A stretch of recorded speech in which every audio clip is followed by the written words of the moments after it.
وعلیکم السلام۔ سب سے پہلے تو بہت شکریہ کہ آپ نے مجھے یہاں انوائٹ کیا اور میرے کام کو ایکنالج کیا۔ میرا نام نیلوفر ہے، نیلوفر شیرازی۔ میرا تعلق سب سے پہلے تو میں پاکستان سے ہوں، پاکستانی ہوں، اور پاکستان میں میرا تعلق خیبر پختونخوا سے ہے۔ چونکہ میرے پیرنٹس میری پیدائش سے پہلے یہاں شفٹ ہو گئے تھے اسلام آباد، تو میری ایجوکیشن سب یہیں کی ہے۔ بحریہ foundation college which is affiliated with federal board, وہاں سے میٹرک کیا، وہیں سے ایف ایس سی کیا۔ I did my B S C from Punjab university and I did my masters from Islamia college university Peshawar. I have a degree in chemistry having specialized in organic chemistry. اس کے بعد کچھ competitive exams but I could not get allocated.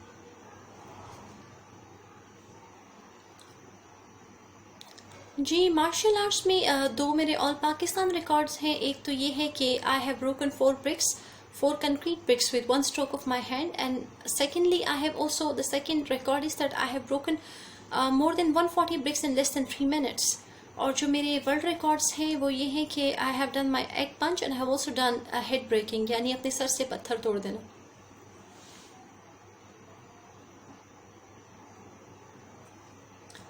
Martial arts کی طرف رجحان ایسے ہوا کہ میں بہت سینسٹیو ہوا کرتی تھی، اب تو لائف نے کافی سخت کر دیا ہے۔ پہلے اتنی سینسٹیو ہوا کرتی تھی کہ اگر کوئی پھول بھی توڑتا تھا تو مجھے یہ ہوتا تھا کہ پھول میں تو پین ریسیپٹرز ہوتے ہیں، لوگ پھول کو کیوں توڑتے ہیں۔ قربانی دیکھی تھی تب سے، اسکول سے، تب سے ہی مٹن اور بیف سے فوبیا ہے۔ Luckily I'm still okay with chicken. مجھے حیرت ہے کہ یہ کیسے۔ بہت سینسٹیو ہوا کرتی تھی، کچھ تو میری اپنی سینسٹیوٹی بہت زیادہ تھی، میری اپنی مسٹیک تھی، اور کچھ جب آپ تھوڑے سینسٹیو ہوتے ہو اور آپ باہر نکل جاتے ہو تو لوگوں کو بھی تھوڑی سی انٹرٹینمنٹ چاہیے ہوتی ہے، تو وہ بھی تھوڑی سی لیگ پولنگ کرتے ہیں آپ کے ساتھ۔ تو بہت سارے فیکٹرز مل کے وہ اتنا زیادہ ہو گیا کہ وہ ایک سیویئر اینزائٹی ہونے لگی مجھے، جس کی وجہ سے میری دونوں آنکھوں کے جو ریٹیناز ہیں یہ افیکٹ ہو گئے۔ I was operated in emergency, my first 2 operations failed. My third operation partially worked out besides. Meanwhile, I was also given 7 laser treatments جو کہ ایکسٹریملی پینفل ہوتے ہیں۔ تو اس تکلیف نے مجھے بہت سخت بنا دیا اور ایک ڈفرینٹ ویژن دیا۔ میرا style actually I practise Wing Chun. Wing Chun was introduced by a woman and it was spread by master Ip. Master Ip basically was Chinese, then he went to Hong Kong and to other places of the world. وہ ہر جگہ جا کے wing چن کی training دیا کرتے تھے۔ He had many students out of which Bruce Lee has left his mark on the world and everybody knows him. Wing Chun جو ہے اس actually deadly style of kung fu. اس میں آپ کیا کرتے ہیں کہ you attack the central organs جیسے کہ ہارٹ وغیرہ۔ ایک ہاتھ سے آپ اٹیک کرتے ہیں اور دوسرے ہاتھ سے آپ اپنا ڈیفینس کرتے ہیں۔ اس کی فارمز ہوتی ہیں۔ آپ ہم لوگ جو ہے اس کی جو ٹریننگ ہے وہ ماسٹر جیکی چین سے لے کے اس کے بعد اس کو ووڈن ڈمی پہ پریکٹس کرتے ہیں یا پارٹنر کے ساتھ بھی کر سکتے ہیں۔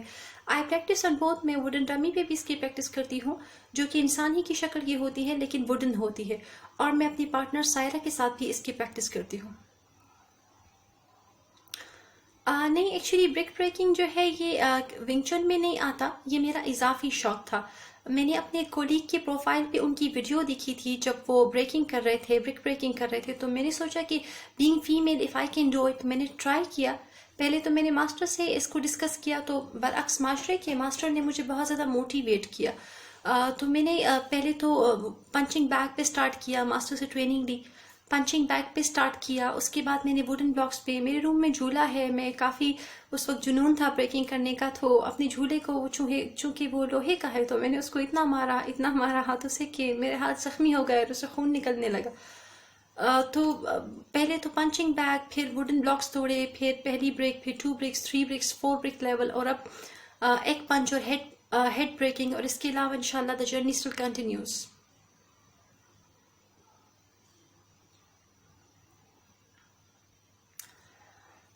جی، کچھ بھی اچیو جو کرنا ہوتا ہے وہ ایزی تو نہیں ہوتا، لیکن میرے نزدیک جب ہم سوشل سائنسز پڑھتے ہیں، سائیکالوجی یا سوشیالوجی، تو فیکٹرز ہمیشہ 2 pronged ہوتے ہیں، انڈیویژول بھی اور سوشو کلچرل بھی۔ اگر آپ کا کوئی کیس بھی اسٹڈی کرے گا یا کوئی بھی کسی چیز کو اسٹڈی کرے گا تو وہ پہلے انڈیویژول فیکٹرز دیکھتا ہے کہ کس انسان کا بایولوجیکل میک اپ کیا ہے، اس کی جینیٹک فیکٹرز کیا ہیں، جینیٹک ہسٹری کیا ہے، یا بہت سی ایسی چیزیں۔ سوسائٹی کے ہرڈلز بھی ہوتے ہیں وہ اپنی جگہ۔ سوسائٹی میں بھی، ہر سوسائٹی میں کچھ نہ کچھ ہرڈلس تو ہوتے ہی ہے آپ کو، in the form of like finance, in the form of like transportation, in the form of weather, family, کوئی نہ کوئی ایشو تو ہوتا ہی ہے۔ فرض کر لیتے ہیں کہ آپ کو ایک ایسی سوسائٹی مل گئی جہاں پر آپ کو کوئی پرابلم نہیں ہوا، سب نے آپ کو سپورٹ کیا، مطلب ایک آئیڈل سچویشن آپ کو مل گئی، تو کیا ہو جائے گا؟ یہ ہو جائے گا کہ آپ ایک اچھی ایجوکیشن لے لو گے اور آپ بھی ایک اچھی جاب پہ لگ جاؤ گے، تو آپ بھی ویسے ہی بن جاؤ گے جیسے سوسائٹی میں اور لوگ ہیں۔ لیکن یہاں بات ہو رہی ہے ایکسٹرا آرڈنری پرفارمنس کی، یعنی ورلڈ ریکارڈس کی۔ تو یہ جس کا جذبہ ہوتا ہے کہ اس نے ورلڈ ریکارڈ لانا ہے، تو وہ آرڈنری انسان نہیں بنتا، اور وہ سوشل فیکٹرز پہ ڈیپینڈ بھی نہیں کرتا، وہ سوسائٹی پہ ڈیپینڈ بھی نہیں کرتا، اور نہ ہی وہ سوسائٹی والوں کے ساتھ چلتا ہے۔ اس کی اپنی پرسنل سکلز ہوتے ہیں، وہ پرسنل فیکٹرز پہ زیادہ ڈیپینڈ کرتا ہے۔ تو اگر آپ کچھ بہت بڑا اچیو کرنا چاہتے ہیں، تو بجائے اس کی کہ ہم سوسائٹی کو، اس کے ہرڈلز کو دیکھ کے ڈر جائیں، کیوں نہ ہم اپنے پرسنل فیکٹرز کو اتنا انہینس کر لیں، خود میں اتنی برداشت پیدا کر لیں، اتنا حوصلہ پیدا کر لیں، اپنا ارادہ اتنا مضبوط کر لیں، اپنا ایکٹیویٹی لیول اتنا بڑھا لیں کہ وہ ہم کر سکیں۔ اور جب ہم ٹھان لیتے ہیں اور جب ہمارا ارادہ ہوتا ہے، تو سوشل فیکٹرز اتنا میٹر نہیں کرتے۔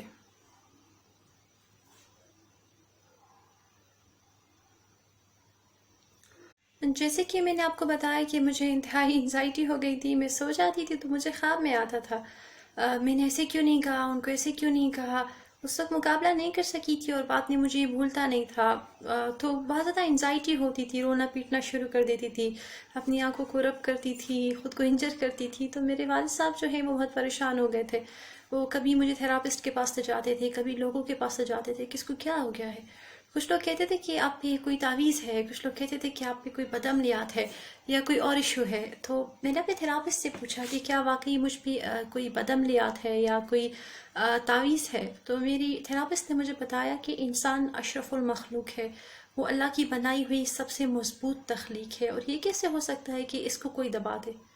تو ان کی باتوں سے مجھے حوصلہ ہوا، اور میں نے سوچا کہ میں کچھ ایسا کروں گی کہ میں اپنی ایگو کو بھی سیٹسفائی کر سکوں اور میں دوسروں کے لیے بھی مثال بنا سکوں۔ وہاں سے یہ حوصلہ آیا۔ سر سے پتھر توڑ دینا تو مشکل نہیں تھا، لیکن یہ سوچ رکھنا کہ میں نے سر کو ایسے سوچنا کہ میں نے اپنے سر کو پتھر پہ مار دینا ہے اور اتنے زور سے مار دینا ہے کہ پتھر ٹوٹ جائے، یہ حوصلہ لانا مشکل تھا۔ ان کی باتوں سے بھی اور اپنی اسٹڈی سے بھی مجھے حوصلہ ملتا رہا۔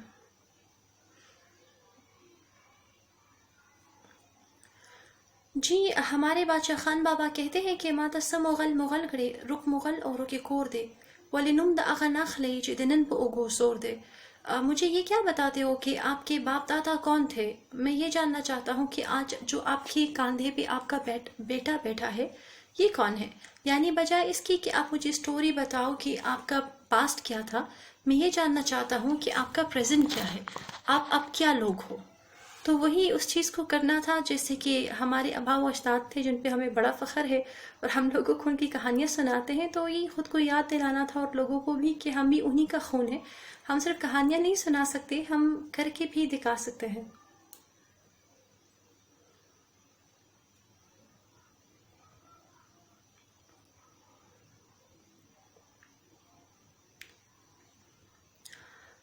جی بالکل، مشکلات تو یہاں مردوں کے لیے بھی ہیں اور خواتین کے لیے بھی ہیں، لیکن انفارچونیٹلی خاتون چونکہ تھوڑی سی فزیکلی ویک ہے، تو اس کو یہاں پر تھوڑی سی زیادہ اسٹرگل کرنی پڑتی ہے۔ جب بھی اس کو کچھ اچیو کرنا ہوتا ہے تو اس کو تھوڑی سی زیادہ اسٹرگل کرنے کی ضرورت پڑتی ہے، اس کو ہر چیز بہت آسانی سے نہیں مل جاتی۔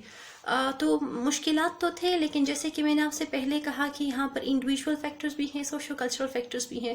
تو اگر یہ خاتون کو جب میں دیکھتی ہوں کہ وہ ایک انسان کو پیدا کر سکتی ہے اور اس کو پال سکتی ہے، اور ایک انسان کو پیدا کرتے ہوئے اس کے جسم کی رگیں پھٹ جاتی ہیں اور وہ اتنا درد برداشت کر سکتی ہے کہ جو ایک مرد کی برداشت کی کیپیسٹی سے بھی زیادہ ہے، اگر خدا نے اس کو اتنا سخت بنایا ہے تو اس کو اپنی تخلیق پر سوچنا چاہیے، اور اس کو سوچنا چاہیے کہ میں اگر یہ سب کچھ کر سکتی ہوں تو میں کسی کی بات نہیں برداشت کر سکتی ہوں۔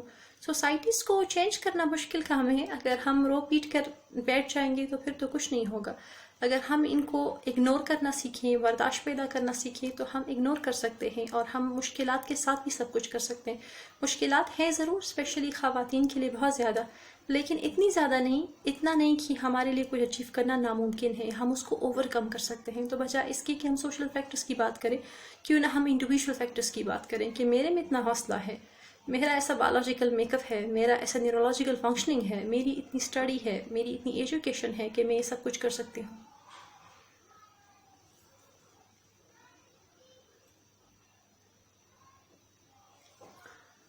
جی، Jinnah was once asked کہ you're making a country for Muslims which is called Pakistan, so is it going to be a rich country or a poor country? تو جناح نے یہ رپلائی کیا تھا کہ being Muslim means tough. If attaining Pakistan would mean that Muslims will have to face tough time, then I think they would not mind. تو اگر پاکستان حاصل کرنے کے لیے ہمیں کچھ ٹف ٹائم دیکھنا پڑے گا تو مسلمان اس ٹف ٹائم کو برداشت کر لے گا. ہم نے اس کی بہت سی مثالیں دیکھی بھی ہیں. ہم پاکستانیوں نے ہمیشہ قربانیاں دی بھی ہیں, مشکلات کا سامنا کیا بھی ہے, اسپیشلی جو ہمارے ٹرائبل لوگ ہیں کہ ان کے سامنے ان کے بیٹے, ان کے شوہر ذبح ہوئے, لیکن یہ وہ لوگ ہیں کہ ان کے دماغ نہیں پھٹے اور ان کے دل نہیں پھٹے, اور وہ آج بھی اپنے قوم کے ساتھ کھڑے ہیں, جن کو ان کے گھروں سے بے دخل کیا گیا. جہاں میں ایگزامپل دینا چاہوں گی, ہمارے کولیگ ہیں Irfan Mehsud, he has got like 30 Guinness records, جو کہ ایک IDP ہے وزیرستان کے, MPhil بھی کیا ہوا ہے, اچھے خاصے پڑھے لکھے بھی ہیں. ایک کرائے کے گھر میں DI خان میں رہتے ہیں, اپنے گھر سے ان کو نکلنا پڑا, ان کے گھر کے تو اب صرف کھنڈرات ہی باقی رہ گئے ہیں وزیرستان میں, پھر بھی وہ اپنے پاکستان کا نام روشن کر رہے ہیں. تو اگر ہم پہ وقت آ جائے گا تو ہم قربانیوں سے نہیں گھبرائیں گے. تو ایم یہی تھا مارشل آرٹس میں اور ورلڈ ریکارڈس بنانے کے لیے. پہلے تو صرف سیلف ڈیفینس کی حد تک تھا, ورلڈ ریکارڈ میں ایم یہی تھا کہ جب بھی کوئی پاکستان کا نام لے تو اس کو پتہ ہو کہ کن لوگوں کا ملک ہے.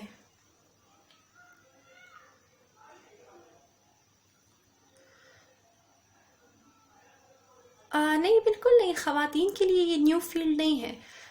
چونکہ اگر ہم دیکھیں, جیسے میں نے بات کی ونگ چن کی, تو ونگ چن تو انٹروڈیوس ایک خاتون نے کروایا تھا, اور یہ کافی پاورفل, کافی ڈیڈلی سٹائل ہے. تو یہ اس کی انٹروڈکشن ایک خاتون کے تھرو ہوئی تھی.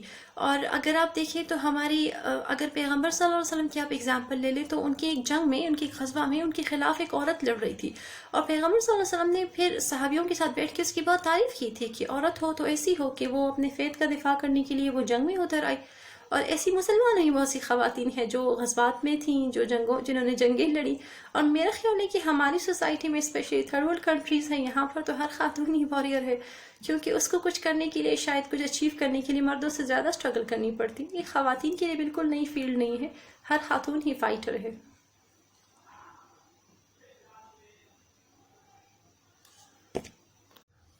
جی, فیملی میں ایکچولی میرے والد صاحب کی بڑی خواہش تھی کہ ہماری جو بیٹیاں ہیں یہ بیٹوں سے زیادہ پڑھی لکھی ہوں. وہ خود بھی کافی پڑھے لکھے آدمی ہیں, اور یہی چاہتے ہیں کہ جو بیٹیاں ہیں ان کی کافی ایجوکیشن ہو. تو I am the eldest, next to me is Neelam Shehrazi, she is a doctor.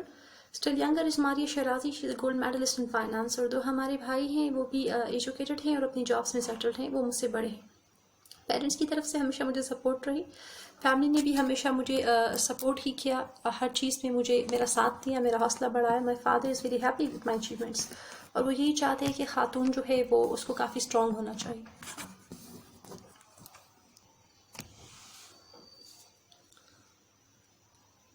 نہیں, ایکچولی مارشل آرٹس میرا پروفیشن نہیں ہے, it's my hobby. By profession I'm a teacher. I deliver online chemistry in English lectures to the students abroad. 2 offices کے ساتھ میں job کرتی ہوں, پڑھاتی ہوں. آج کل چونکہ پینڈیمک ہے تو گھر سے کلاسز لے رہی ہوں. آفیسز نے کہا ہے کہ ہم کلاسز گھر سے لے لیں, اور اپنی فری ٹائم میں میں اپنا مارشل آرٹس بھی پرسو کرتی ہوں. مارشل آرٹس ہمیں اسٹرانگ بناتا ہے یا نہیں؟ ایکچولی مارشل آرٹس جو ہے یہ تو کچھ سکلز ہیں جو آپ کو حاصل ہو جاتی ہیں. اگر آپ کچھ سکلز سیکھ جاتے ہو تو آپ کو حاصل ہو جاتی ہیں, تو آپ اسٹرانگ تو ہو جاتے ہو. لیکن اسٹرینتھ اصل اس چیز میں ہوتی ہے کہ آپ کو نالج تو آ جاتا ہے اسکلز کا, لیکن اصل اسٹرینتھ اس چیز میں ہوتی ہے کہ آپ ان اسکلز کا استعمال کیسے کرتے ہو. جیسے لات مارنا جو ہے سب سے زیادہ گدھے کی عادت ہوتی ہے, لیکن گدھے کو کوئی بہادر نہیں کہتا, کیونکہ اس کی لات جو ہوتی ہے وہ بے جا ہوتی ہے. تو مارشل آرٹس اصل بہادری یہ ہے کہ آپ کے پاس سکلز بھی ہو, موقع بھی ہو اور طاقت بھی ہو, اور آپ کسی کو معاف کر دیں یا برداشت کر لیں. اتنا میڈیٹیٹ کریں, اپنے اندر اتنا حوصلہ پیدا کریں. یہ سیلف ڈیفینس ہے, جہاں ضرورت ہو وہاں اس کا استعمال کرے. مارشل آرٹسٹ کی اصل طاقت یہ ہوتی ہے کہ وہ اپنے غصے پر کتنا قابو پا سکتا ہے, اور وہ اپنے سکلز کو مس یوز ہونے سے کتنا بچا سکتا ہے. یہی وجہ ہے کہ گدھے کو نہیں بہادر کہا جاتا, شاید گھوڑے اور شیر کو کہا جاتا ہے, کیونکہ وہ ہر جگہ لات نہیں مارتے اور نہ ہی وہ ہر جگہ رسپونڈ کرتے. خواتین کے لیے ریکمینڈ, جی بالکل. چونکہ یہاں پر تھوڑا سا پاور ہنگر ہے, تو اگر ہم جنگل کی مثال بھی لے لیں, ایک شیر ہوتا ہے اور ایک بکری ہوتی ہے, تو دونوں ایک جیسے رائٹس جو ہے وہ انجوائے نہیں کرتے. حالانکہ نیچر نے تو یہ ڈیمانڈ نہیں کیا تھا کہ شیر جو ہے وہ زیادہ اس کے پاس رائٹس ہوں, لیکن چونکہ وہ پاورفل ہے تو باقی جانور اس سے ڈر کے رہتے ہیں. یہی مثال انسانوں کی بھی ہے, جو کمزور ہوتا ہے وہ دب جاتا ہے. تو اگر تو ہر انسان اور اسپیشلی خواتین اپنا دفاع کرنا جانتی ہوں تو معاشرے کی بہت سی برائیوں کو ہم ختم کر سکتے ہیں، ایریڈیکیٹ کر سکتے ہیں۔ میرے نزدیک شاید ظالم سے زیادہ مظلوم غلطی پر ہوتا ہے۔ اگر آپ ظلم برداشت کرنا چھوڑ دیں اور خود کو تھوڑا سا مضبوط بنا لیں تو اگلا آپ کے ساتھ زیادتی نہیں کر سکتا۔ میں نے کہیں پڑھا تھا کہ ہم کمزور کیا ہوئے، ہم شریف کیا ہوئے، دنیا بدمعاش ہو گئی۔ تو وہی والی بات ہے، آپ نے دوسرے کو یہ موقع نہیں دینا کہ وہ آپ کو تنگ کرے۔ جی میرا میسج یہی ہے لوگوں کے لیے کہ there was a time in my life when death was easy and life was difficult and that was the time when I chose to live. زندگی میں مشکلات آ سکتے ہیں اور ہمیں یہ یاد رکھنا چاہیے کہ the hardest battle is for the bravest soldier. آپ جتنے بہادر سپاہی ہوگے اللہ تعالیٰ آپ کی اتنی سخت آزمائش کرے گا، لیکن اللہ تعالیٰ نے انسان کو بہت بڑی مخلوق بنایا ہے اور اس کے سامنے یہ کائنات بھی چھوٹی ہے۔